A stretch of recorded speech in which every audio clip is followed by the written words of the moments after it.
এবার বিড়ালের সাথে যুদ্ধের জন্য সিংহের গর্জন। ডক্টর মোহাম্মদ ইউনূস গর্জন দিয়েছেন, এবার ডাক দিয়েছেন জাতীয় ঐক্যের মাধ্যমে ভারতকে উত্তর দিতে হবে কঠিনভাবে, ভারতকে শিখিয়ে দিতে হবে বাংলাদেশের মানুষ আর যাই হোক রাজনীতির মাঠে। পাকিস্তান বোমা, পারমাণবিক বোমা এবং যুদ্ধ বিমান এবং ট্রাঙ্ক 500 ট্রাঙ্ক প্রস্তুত রেখেছে আমাদের বাংলাদেশি ভাই মুসলমান ভাইদের সাহায্য করার জন্য। হঠাৎ কেন ভারতীয় দূতকে তলব, গোপন রহস্য কি? আমাদেরকে রাজাকার বানিয়ে দেন, কোনো আপত্তি নাই।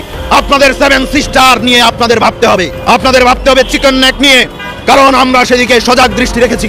যদি আপনারা ভুলে যান আপনাদের 7 সিস্টার আছে, আপনাদের চিকেন নেক আছে, তাহলে আমরা ভুলে যাব। গরুর গোবর এবং মুদ খাওয়া মুদিকে এক চুল পরিমাণও ছাড় দিতে নারাজ ডক্টর মোহাম্মদ ইউনূস। হ্যাঁ, ঠিকই শুনতে পাচ্ছেন।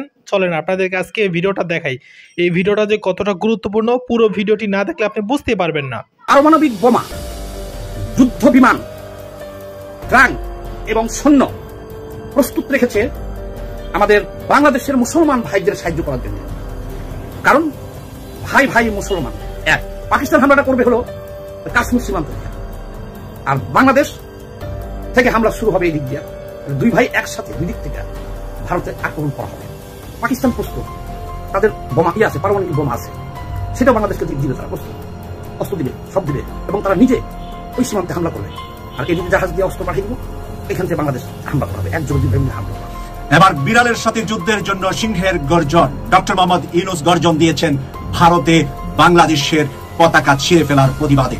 এবার ডাক দিয়েছেন জাতীয় ঐক্যের মাধ্যমে ভারতকে উত্তর দিতে হবে কঠিনভাবে, ভারতকে শিখিয়ে দিতে হবে বাংলাদেশের মানুষ আর যাই হোক রাজনীতির মাঠে যখন বাংলাদেশ নিয়ে আমাদের স্বাধীনতা সার্বভৌমত্ব নিয়ে যখন কোনো কথা উঠবে, আমরা সকলে একমত, সকলে একসাথে এক লাইনে দাঁড়িয়ে ভারতের ওই কুলাঙ্গাদেরকে আমরা উচিত জবাব দেওয়ার জন্য প্রস্তুত। তাই ডক্টর মোহাম্মদ ইউনূস ঐক্যের ডাক দিয়েছেন, সেজন্য ওনাকে সাধুবাদ জানাচ্ছি। এই মুহূর্তে জাতীয় সকল পত্রিকায় এই নিউজটি প্রকাশ করেছে, আমি ইত্তেফাক থেকে আপনাদের সামনে তুলে ধরছি। দেশের চলমান পরিস্থিতিতে জাতীয় ঐক্যের ডাক দিতে দেশের প্রধান রাজনৈতিক দলগুলোর পাশাপাশি ধর্মীয় নেতাদের সঙ্গে সংলাপে বসতে যাচ্ছেন অন্তর্বর্তীকালীন সরকারের প্রধান উপদেষ্টা ডক্টর মোহাম্মদ ইউনূস। এর অংশ হিসাবে বুধবার 4 নভেম্বর প্রধান উপদেষ্টা দেশের রাজনৈতিক দলগুলোর সঙ্গে সংলাপ করবেন। পরদিন বসবেন ধর্মীয় নেতাদের সাথে। বাংলাদেশে উনি দুইটা ভাগ করেছেন, একটা ভাগ হলো রাজনৈতিক সকল দলের সাথে একই মঞ্চে, একই টেবিলে, একই বাংলাদেশে। এই অনুষ্ঠানটির মাধ্যমে আমরা বাংলাদেশের নতুন দিগন্ত, নতুন সূর্যের আলো দেখতে পাবো বলে আমরা বিশ্বাস করছি। কারণ ডক্টর মোহাম্মদ ইউনূস সাহেবের দায়িত্ব নেওয়ার 4 মাস পরে, আগামীকাল অলরেডি ওনার 4 মাস হয়ে যাবে দায়িত্ব নিয়েছেন। এই 4 মাস পরে জাতীয় ঐক্যের ডাক দিয়ে সবাইকে সাথে নিয়ে দেশপ্রেম এবং দেশের ভিতরে এবং দেশের বাহিরে দেশীয় ষড়যন্ত্র, আন্তর্জাতিক ষড়যন্ত্র, এই বিড়াল ছানাদের ষড়যন্ত্র সাথে মোকাবেলা করতে সকলের কনসার্ন, সকলের মতামত নিয়ে ঐক্যবদ্ধ একটি আওয়াজ আসবে। সেই আওয়াজের জন্য আগামী 24 থেকে 48 ঘন্টা আমাদের অপেক্ষা করতে হবে। প্রধান উপদেষ্টার প্রেস সচিব শফিকুল আলম মঙ্গলবার 3 নভেম্বর রাজধানীর ফরেন সার্ভিস একাডেমিতে এক সংবাদ সম্মেলনে বলেন, এই দুটি মিটিং এর উদ্দেশ্য হচ্ছে ন্যাশনাল ইউনিটির ডাক দেবেন। এই দুইটি সমাবেশের মাধ্যমে ন্যাশনাল ইউনিটির ডাক উনি দিবেন। একই লক্ষ্যে মঙ্গলবার প্রধান উপদেষ্টা ছাত্র নেতাদের সঙ্গে বৈঠক করবেন বলে জানিয়েছেন প্রেস সচিব। আজ মঙ্গলবার ছাত্র নেতাদের সাথে উনি বৈঠকে বসছেন। বাংলাদেশের এটাই চমক হবে, ডক্টর মোহাম্মদ ইউনূস সাহেবের ছাত্র নেতা, তারপরে রাজনীতিবিদ, তারপরে ধর্মীয় নেতা, ধর্মীয় সকল ধর্মের ধর্মীয় নেতাদের সাথে বসে ঐক্যবদ্ধভাবে পাশের দেশের কুলাঙ্গাদেরকে আমরা উচিত শিক্ষা দিতে পারবো বলে আমি বিশ্বাস করি। আপনি কি প্রস্তুত বাংলাদেশের জন্য লড়াই করতে চান? সময় এসে গেছে। উপরের শত্রুরা একটা হচ্ছে, সঙ্গে যোগ দিয়েছে পতিত স্বৈরাচার।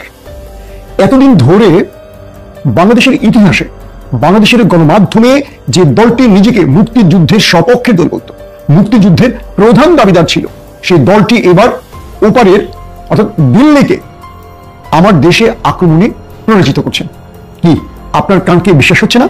জি, আপনার কান, আপনার চোখ, আপনার বিবেককে এবার প্রস্তুত করুন এই সত্য সংবাদটি শোনার জন্য। কি হচ্ছে বলেন?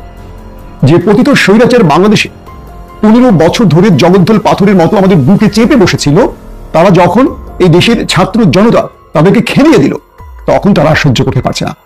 তারা এবার আমাদের শত্রুকে আমার দেশে ঢোকাতে চাইছে দখলের জন্য। আর শত্রুরা সেই পতিত স্বৈরাচারের সর্দারনির প্রেসক্রিপশন নিয়ে, পরামর্শ নিয়ে আমার দেশের মধ্যে অরাজকতা সৃষ্টির চেষ্টা করছে। আপনাদের চট্টগ্রামে সাইফুল ইসলাম আলিফের কথা মনে আছে? জি, ইন্টেলিজেন্স তথ্য বলছে যে সাইফুল ইসলাম আলিফকে ইসকন প্রকাশ্যে হত্যা করেছে। তার প্রধান কারণ তারা চেয়েছে হিন্দু মুসলিম দাঙ্গা সৃষ্টি করতে। জি, একেবারে সত্য তথ্য বলছি আপনাদের। ওপারের প্রেসক্রিপশন নিয়ে ইসকন চেয়েছিল বাংলাদেশে হিন্দু মুসলমানের মধ্যে একটা দাঙ্গা সৃষ্টি করতে। যেহেতু সংখ্যা হিন্দু কম, মুসলমানরা প্রতিশোধ নিতে ঝাঁপিয়ে পড়বে। ঠিক সেই বিষয়টি ভারতের গণমাধ্যমগুলো খুব বড় সড় আকারে প্রচার করবে।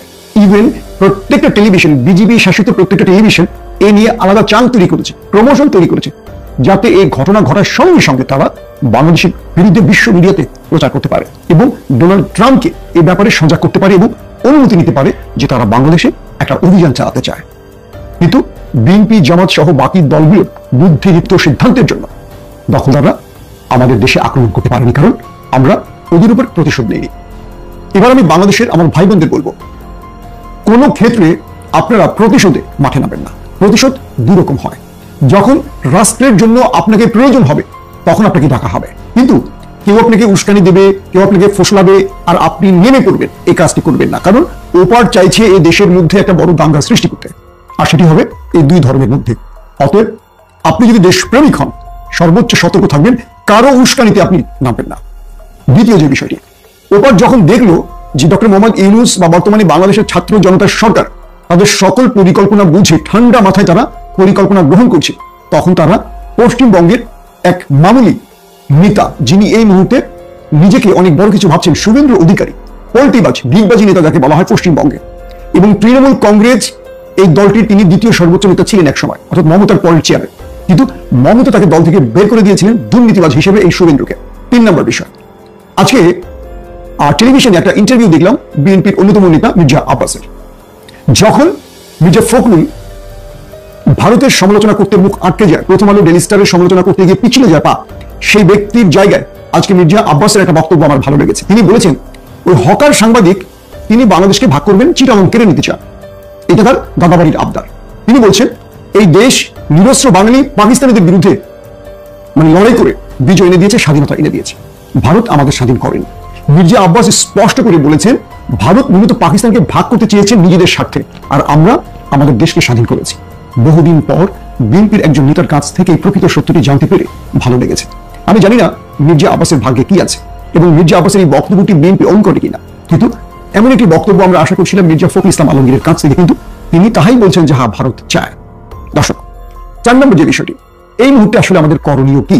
যেহেতু ভারত আমাদের ঘাড়ে নিঃশ্বাস ছাড়ছে, তাহলে আমরা করবোটা কি? ইসরায়েল, আপনি জানেন সেখানে 18 বছর হলে সকল নাগরিককে বাধ্যতামূলক সীমা প্রশিক্ষণ নিতে হয়। আমি মনে করি 24-এর এই স্বাধীনতা ধরে রাখার জন্য আমাদের যুবক যুবতীদের 18 বছর পূর্ণ হলে তাদের বাধ্যতামূলক সামরিক ট্রেনিং নেওয়া জরুরি করা উচিত রাষ্ট্রের। কারণ কি?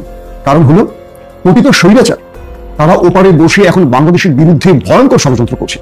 তারা একটার পর একটা গেম প্ল্যান তৈরি করছে। প্ল্যান এ ব্যর্থ হলে বি, বি ব্যর্থ হলে সি, সি ব্যর্থ হলে তারপর, এইভাবেই তারা ধাপে ধাপে ধাপে ধাপে সামনে এগোবে। অর্থাৎ এই রাষ্ট্রকে তারা কখনো শান্ত থাকতে দেবে না, এই রাষ্ট্রকে কখনো তারা ভালোভাবে চলতে দেবে না, এই রাষ্ট্রকে তারা অস্থির করে রাখবে অরাজকতা নৈরাজ্য সৃষ্টির মধ্য দিয়ে। তাহলে আমাদেরকে কি করতে হবে? আমাদের ছাত্ররা পড়ার টেবিল বাদ দিয়ে আর কতদিন লড়াই করবে? আমাদের রাষ্ট্রের উপদেষ্টারা, আইন শৃঙ্খলা বাহিনী, তারা অনেকটা হানিমুন মুডে আছেন, তারা ঘুমিয়ে আছেন, তারা চোখ বন্ধ করে জেগে আছেন, চোখ খুলে তারা ঘুমিয়ে আছেন, এই একটা অবস্থা তারা রয়েছে। আর প্রতিটা মুহূর্তে আমরা দেখছি আমাদের ছাত্র জনতা ষড়যন্ত্রকারীদের বিরুদ্ধে মাঠে নেমে লড়াই করছে। এবার এই রাষ্ট্রকে একটা সিদ্ধান্ত নিতে হবে।